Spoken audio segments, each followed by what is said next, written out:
श्री गुरु चरण सरोज रज निज मन मुकुर सुधारी। वर्णहु रघुबर विमल जस जो दायक फल चार। बोलिए सियावर रामचंद्र की जय। सिय राम मैं सब जग जानी करऊं प्रणाम जोर जुग पानी। आइए कामदगिरि परिक्रमा का क्या महत्व है। हम जब चित्रकूट जाते हैं तो कामदगिरि भगवान की परिक्रमा अवश्य लगाते हैं। हमारे ऋषियों ने, महर्षियों ने, तत्वदर्शियों ने जीवन को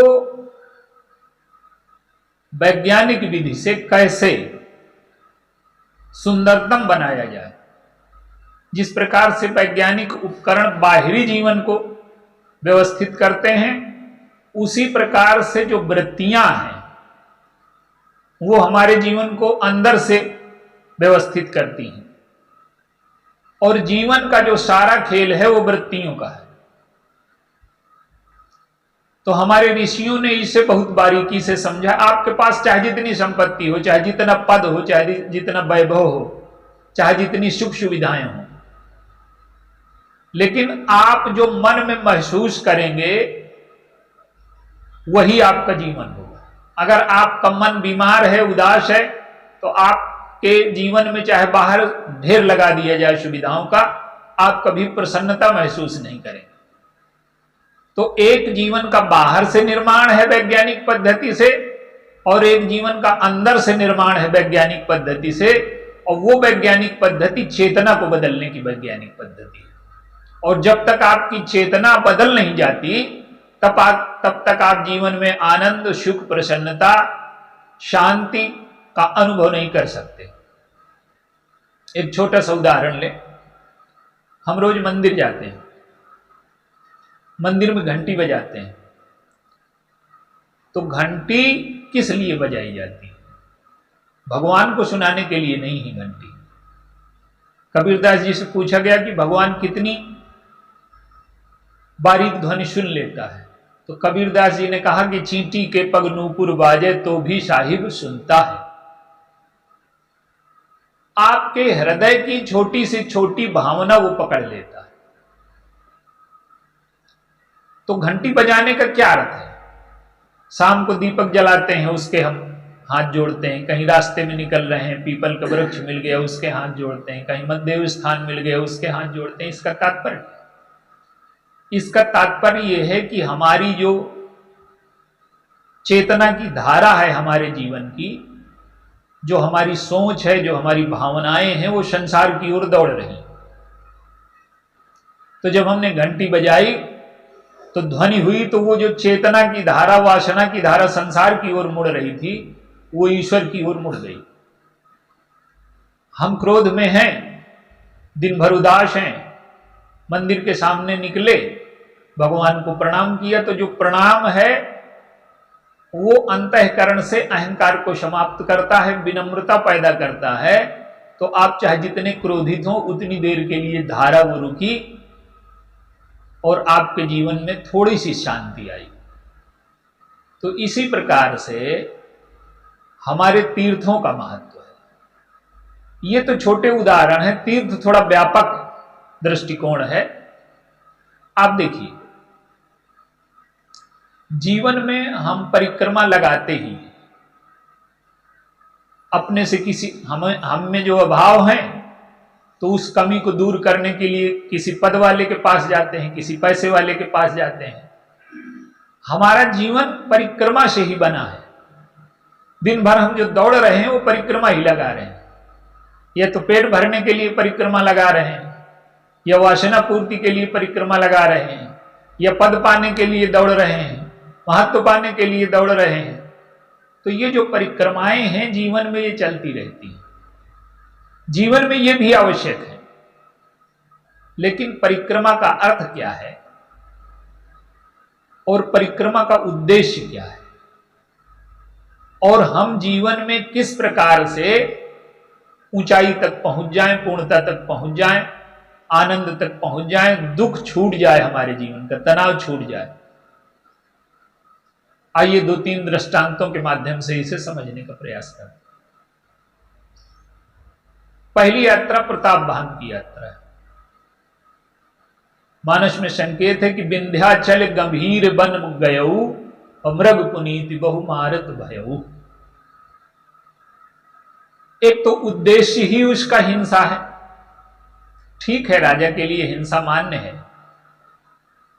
तो अब जब वो जाता है, विंध्याचल का अर्थ क्या है? विंध्याचल का अर्थ है महत्वाकांक्षा। एक विंध्याचल नाम के पर्वत हैं। पुराणों में कथा आती है कि उन्होंने सूर्य से कहा कि तुम हमारे चक्कर लगा। देखिए, सूर्य सबको प्रकाश देता है, लेकिन विंध्याचल महत्वाकांक्षा, अहंकार ये चाहता है कि सारी चमक, सारा प्रकाश हमारे आसपास हो। तो सूर्य ने मना कर दिया कि नहीं, वो संसार के नियम के विरुद्ध है, हम आपकी परिक्रमा न करेंगे। तो विंध्याचल ने कहा कि अगर तुम न करोगे तो हम इतना ऊपर उठेंगे कि संसार में अंधेरा फैल जाए। विंध्याचल ऊपर उठने लगा। अब संसार में अंधेरा फैलने लगा। तो इसका उपाय महर्षि अगस्त्य के पास है। ऋषि हैं, वो मानव मन के जानकार है। जैसे डॉक्टर होते हैं तो शरीर की सारी बीमारियों को जानते हैं, इसी प्रकार से हमारे यहाँ जो ऋषि थे, मुनि थे, वो व्यक्ति की सारी बीमारियों के जानकार थे। आज तो वो रूप नहीं बचा है, लेकिन फिर भी तो उन्होंने देखा कि इसके मन में महत्वाकांक्षा तो है, पर सात्विक भाव भी है। जब महात्मा जी पहुंचे अगस्त्य जी, तो उसने प्रणाम किया। अगस्त्य जी ने कहा कि मैं दक्षिण की ओर जा रहा हूं और जब तक मैं लौट ना आऊं तब तक ऐसे लेटे रहना। तो विंध्याचल लेट गया। अब लोगों ने कहा कि वो तो अब ना आएंगे कभी। तो उसने कहा कि नहीं, मुझे गुरु की बात पर भरोसा है, मैं खड़ा न हूं। इसका अर्थ यह है कि उसमें अहंकार तो है, महत्वाकांक्षा तो है, पर मुनियों के प्रति, महात्माओं के प्रति श्रद्धा भी है। तो वो सात्विक जो श्रद्धा है उसकी, वो झुक गया। तो मुनि की बात मान लेने का परिणाम क्या हुआ? वो सूर्य से कह रहा था कि चक्कर लगाओ, और जब ऋषि की बात मान ली, महात्मा की बात मान ली, तो भगवान आए और चित्रकूट की परिक्रमा लगा रहे हैं, उसी कामदगिरि की। इसका अर्थ क्या है कि जीवन में हम ऊंचाई तो पाना चाहते हैं, सर्वश्रेष्ठ बनना चाहते हैं, अपने आसपास सूरज को चमकाना चाहते हैं, लेकिन जीवन की जो सही ऊंचाई है वो ईश्वर की प्राप्ति है और संत उसका माध्यम है। तो अगर हम संत की बात मान लें, और उसका परिणाम क्या हुआ? विंध्याचल जब लेट गया तो भगवान ने चक्कर लगाया। इसका अर्थ क्या है कि एक सूर्य चक्कर लगाने के लिए परेशान था, और भगवान नाम कौन है? रोम रोम प्रति लागे कोटि कोटि ब्रह्मांड। एक एक रोम में करोड़ों करोड़ों ब्रह्मांड हैं, और एक एक रोए में करोड़ों करोड़ों सूर्य हैं। तो खरबों सूर्य उस विंध्याचल की परिक्रमा कर रहे हैं। ये संत के वचन के आदर का परिणाम है कि ईश्वर उसको बड़प्पन देने आ गया। तो हम बड़प्पन पाने के लिए प्रयास तो बहुत करते हैं जीवन में, अहंकार की पुष्टि के लिए, लेकिन अहंकार की पुष्टि जीवन की ऊंचाई नहीं है। जीवन की ऊंचाई है कि जीवन में हमें आनंद मिला, सुख मिला, प्रसन्नता मिली, प्रेम मिला, भक्ति मिली, ईश्वर का सानिध्य प्राप्त हुआ कि नहीं हुआ। तो विंध्याचल को भगवान राम ने गौरव प्रदान किया। मानस में संकेत है कि विंध्याचल को आप गौरव दीजिए। राम देव गौरव गिरिवरहु, गिरिराज को आप गौरव दीजिए। तो विंध्याचल का जो ये रूप है महात्माओं के प्रति नमन का, ये हमारे जीवन में संकेत करता है कि हम सत्पुरुषों के सामने अपने अहंकार को झुका दें। समाज में चाहे बनाए भी रखें, लेकिन सत्पुरुषों के सामने झुका दें, और जब हम झुका देंगे तो हमें ईश्वर प्राप्ति के रूप में हमारे जीवन को सर्वोच्च लाभ हो जाएगा। एक दूसरा दृष्टांत आप देखें, भरत जी जा रहे हैं। श्री भरत जी की यात्रा क्या है? श्री भरत जी की जो यात्रा है, उनको अयोध्या में क्या किया गया? कैकेयी ने बड़ा महत्व देने का प्रयास किया, उनको राजा बनाने के लिए संघर्ष किया, लेकिन भरत जी कहते हैं कि मुझे राज्य तो चाहिए, लेकिन ऐसा राज्य चाहिए जिसमें बैठ करके फिर उस गद्दी से कभी उतरना न पड़े। मेरी महत्वाकांक्षा अयोध्या के राज्य की नहीं है, मैं इससे और बड़ा पद पाना चाहता हूं।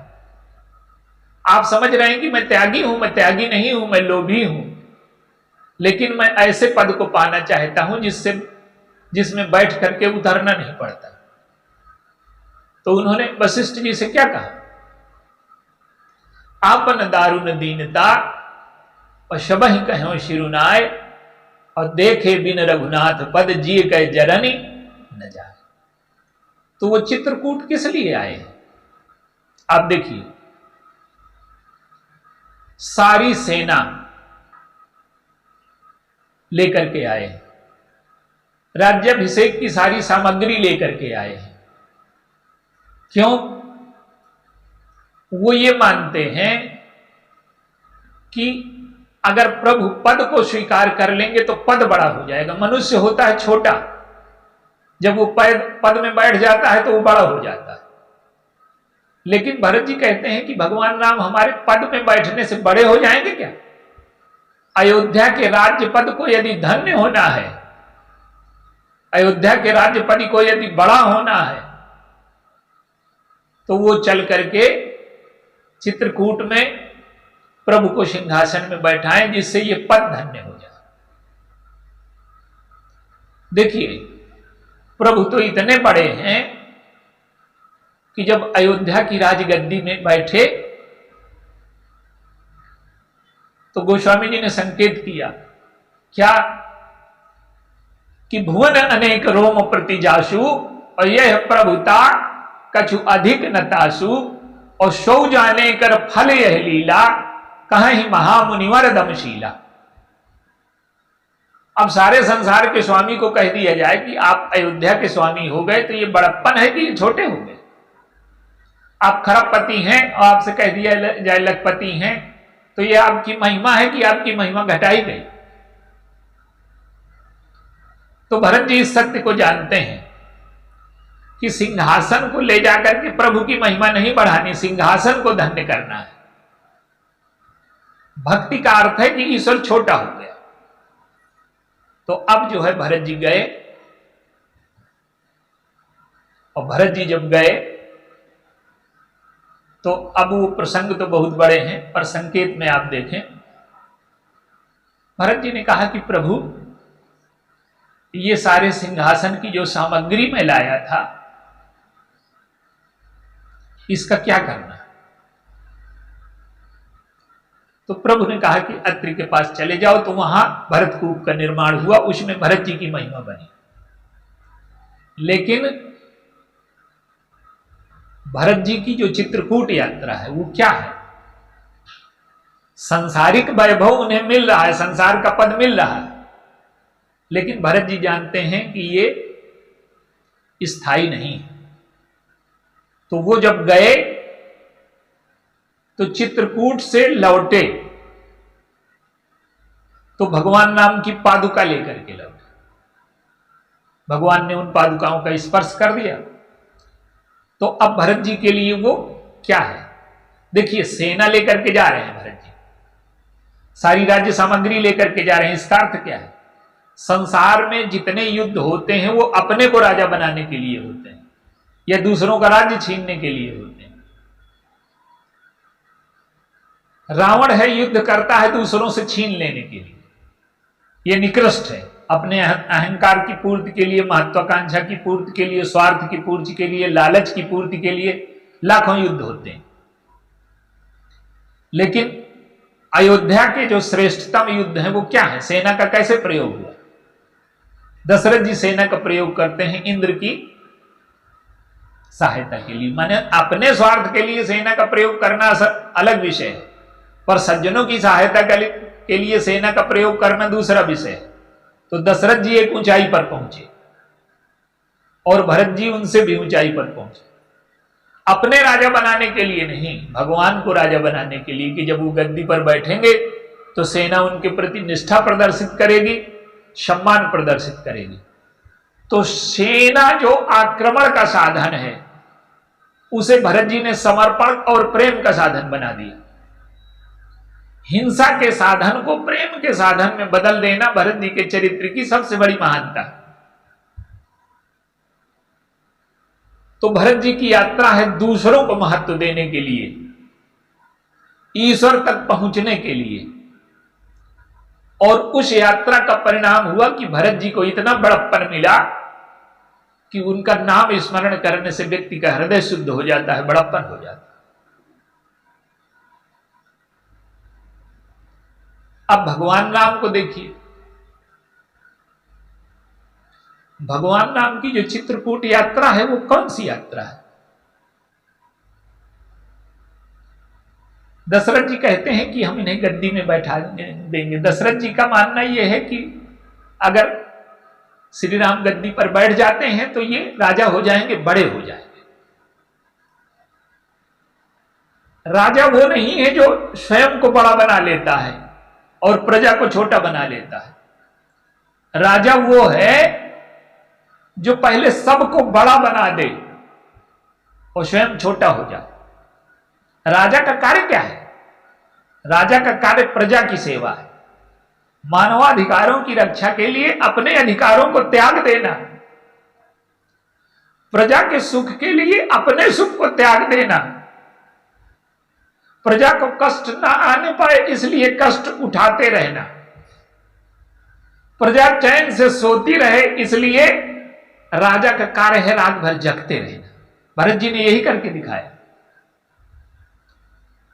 तो जब प्रजा के सुख दुख से राजा का पद जुड़ जाएगा तो वो धन्य हो जाएगा। तो भगवान राम की जो ये यात्रा है ये बड़प्पन देने के लिए है लोगों को, जिन्हें समाज ने विवेक के द्वारा, बल के द्वारा दबा दिया है। देखिए, समाज में जो विवेक है, जो बल है, वो अपने को बड़ा बनाने के लिए, अपने को शक्तिशाली बनाने के लिए, पद की परिक्रमा लगाने के लिए। हम सारा विवेक पद की परिक्रमा लगाने के लिए, यश की परिक्रमा लगाने के लिए, धन की परिक्रमा लगाने के लिए, या और जो नीचे स्तर के लोग हैं वो काम की परिक्रमा लगा रहे हैं, लोभ की परिक्रमा लगा रहे हैं। तो ये जो परिक्रमाएं हैं जीवन में, ये सब की चलती रहती हैं, लेकिन जो श्रेष्ठतम परिक्रमा है भगवान राम की, वो कौन सी है? कि वो दूसरों को बड़ा बनाने की यात्रा है। प्रताप भानु की जो यात्रा थी वो क्या थी? कि मैं बड़ा रहूंगा और तुम छोटे हो। वो सारे संसार के राजाओं से कहता है कि तुम मेरी अधीनता स्वीकार कर लो, तुम राज्य लो। तो जो स्वयं को बड़ा बनाने की यात्रा में लगा है वो रावणत्व की ओर जा चुका है। प्रताप भानु ही रावण बनता है। वो लोभ के सुअर में बैठा है। चित्रकूट की जो यात्रा है वो सुअर कौन सा है? सुअर लोभ का है और पुरुषार्थ के घोड़े पर बैठा है। तो जब हम लोभ के पीछे, महत्वाकांक्षा के पीछे भगते हैं और ईश्वर को भूल जाते हैं तो हमारी वो महत्वाकांक्षा की परिक्रमा हमें बहुत महंगी पड़ती है। जो महत्वाकांक्षी लोग हैं, जो ऊपर बैठे हैं, वो अपने जीवन को तौलें और देखें कि क्या हमारे जीवन में शांति है, सुख है, संतोष है। वस्तु की उपलब्धि महत्वपूर्ण नहीं है, हमने जीवन को अतिरेकवादी बना दिया है। कोई बहुत बड़ा बन गया तो उसको हम बड़ा सम्मान देते हैं, और किसी ने सब त्याग दिया तो उसे हम सम्मान देने के लिए उसके पीछे दौड़ते रहते हैं। ये अतिरेक की मान्यता है। जीवन संतुलित कब होगा? आठों जथा लाभ संतोषम। जो आपको पद मिला है, जो आपको शक्ति मिली है, जो सामर्थ्य मिला है, जो धन मिला है, जो योग्यता मिली है, उसको आप अपनी सेवा में लगाते हैं या समाज की सेवा में लगाते हैं? वो सारी चीजें आपके स्वार्थ की परिक्रमा करेंगे कि समाज के हित की परिक्रमा करेंगी? भगवान राम तो ईश्वर है, खैर ईश्वरीय दृष्टि से देखें तो वो एक अलग विषय है, पर अगर मनुष्य की दृष्टि से देखें तो उन्हें जो भी शक्ति है, जो भी सामर्थ्य है, जो भी उनके पास विवेक है, वो किस में लगाते हैं? लोगों की सेवा के लिए, लोगों के कष्ट दूर करने के लिए, लोगों को बड़ा बनाने के लिए। भगवान राम आए, इसके पहले चित्रकूट के पहले उन्होंने केवट को बड़ा बनाया। केवट मिला, केवट से नाव मंगाई, आ जाओ। वो कहता है कि ना आऊंगा। क्यों ना आओगे? आपके चरणों में कोई जड़ी है, मेरी नाव स्त्री न बन जाए। व्यंग कर रहा है क्या कि तरनी मुनि घरनी हुई जाई। हमारे घर में एक घरनी तो है और ये दूसरी हो जाएगी तो कहां रखूंगा?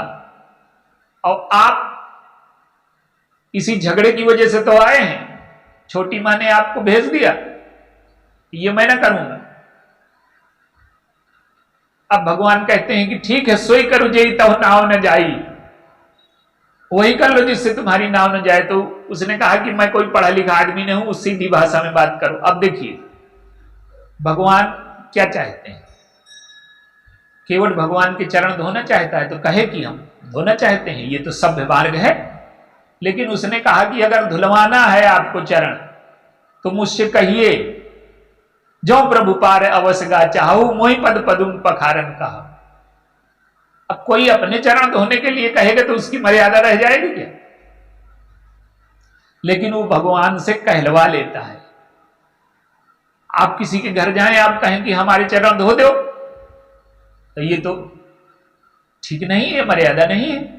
लेकिन वो भगवान से कहता है कि तो आप कहिए, भगवान को कहना पड़ता है। देखिए हर राज्य के नियम अलग अलग होते हैं। मर्यादा पुरुषोत्तम हम कहते हैं भगवान राम को, लेकिन कई जगहों पर उनकी मर्यादा नहीं बची। क्यों? कि केवट प्रेम राज्य का निवासी है और प्रेम राज्य के नियम ये हैं कि वहां हार जाना ही मर्यादा है। परशुराम जी से हार जाते हैं, केवट से हार जाते हैं। केवट ने जो कुछ कहा भगवान को करना पड़ा। केवट को बड़ा बनाया, अपने को छोटा बनाया। अब जब केवट को कुछ देने लगे तो उसने कहा कि ना, हम न लेंगे। क्यों न लेंगे? वो कहता है कि प्रभु आपने मांग करके बड़ा बनाया था, अब दे करके छोटा बनाने पर क्यों तुले हैं? आप मांगने वाले रहिए, मैं देने वाला रहूंगा, मैं बड़ा रहूंगा। और उसने किया भी वही। प्रभु कहते हैं कि तुम बड़े हो तो मैं तुम्हारे गांव तो नहीं जा सकता, पर तुम ऐसा करो कि मेरे लिए सैया बिछा दो, रात में पहरा दो। तो केवट जो जासु छुई ले ही सींचा, जो इतना छोटा समाज ने उसके ऊपर हीनता लाद दी थी, वो इतना बड़ा हो गया कि भरत जी जब आए तो भरत जी ने उसको देख करके रथ छोड़ दिया। क्यों? एक गुरु हैं वशिष्ठ जी, लेकिन उसने भरत जी ने केवट को गुरु बना लिया। क्यों? कि बड़े आदमी तो भगवान को कैसे पाते हैं, हम उतनी साधना न कर पाएंगे, पर इसने तो कृपा से पाया है। गुरु जी ने साधना से पाया था, पर इसने कृपा से पाया है। तो अगर ये गुरु रहेगा तो हमें ईश्वर की प्राप्ति करा देगा। केवट को बड़ा बना दिया, गीधराज को पिता बना लिया, बंदरों को अपने सिर में बैठा लिया। प्रभु तरुतर सिर कपिडार पर, बंदर सिर में बैठ गए, बड़े हो गए।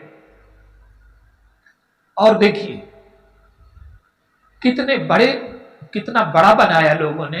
भगवान सबसे बड़े हैं। लेकिन लंका की झांकी में क्या है? प्रभु कृत शीस कपीस उछंगा, अब बामन दहिने दिस चाप निशंगा। सुग्रीव प्रभु के सिरहाने बैठे हैं,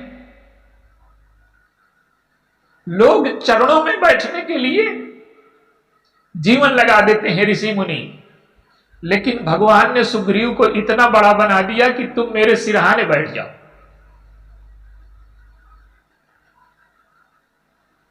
गुरु वशिष्ठ के यहां आए, बंदरों को बड़ा बना दिया। गुरु वशिष्ठ कुछ पूज्य हमारे, इनकी कृपा धनुजरन मारे, और कहते हैं कि ए सब सखा सुनो मुनि मेरे, भय समर सागर का बेरे। तो बड़प्पन बांटना, देखिए जब हम स्वयं को बड़ा बनाना चाहते हैं तो लोग विरोध शुरू कर देते हैं, और जब हम दूसरों को बड़प्पन देना चाहते हैं तो हमें बड़प्पन अपने आप मिलता है। क्यों? कि जब हम देंगे तो वो लोग तो देंगे, ईश्वर भी कृपा करेगा बड़प्पन देने की। तो जो बड़प्पन बांटने की पद्धति है, यही चित्रकूट की परिक्रमा की पद्धति है। चित्रकूट की जो परिक्रमा है, महत्वाकांक्षा की परिक्रमा पूरे जीवन लगाते हैं, पर अगर हम दूसरों को बड़प्पन देने की परिक्रमा लगाने लगे तो ईश्वर की कृपा हमें प्राप्त हो जाएगी, ईश्वर की महिमा का अंश हमारे जीवन में आ जाएगा। और जो संसार में हम परिक्रमा लगाते हैं पर इसका कोई अर्थ नहीं निकलता, आपको लगता है कि ये समस्या है, ये बड़े आदमी हैं इनके यहां गए।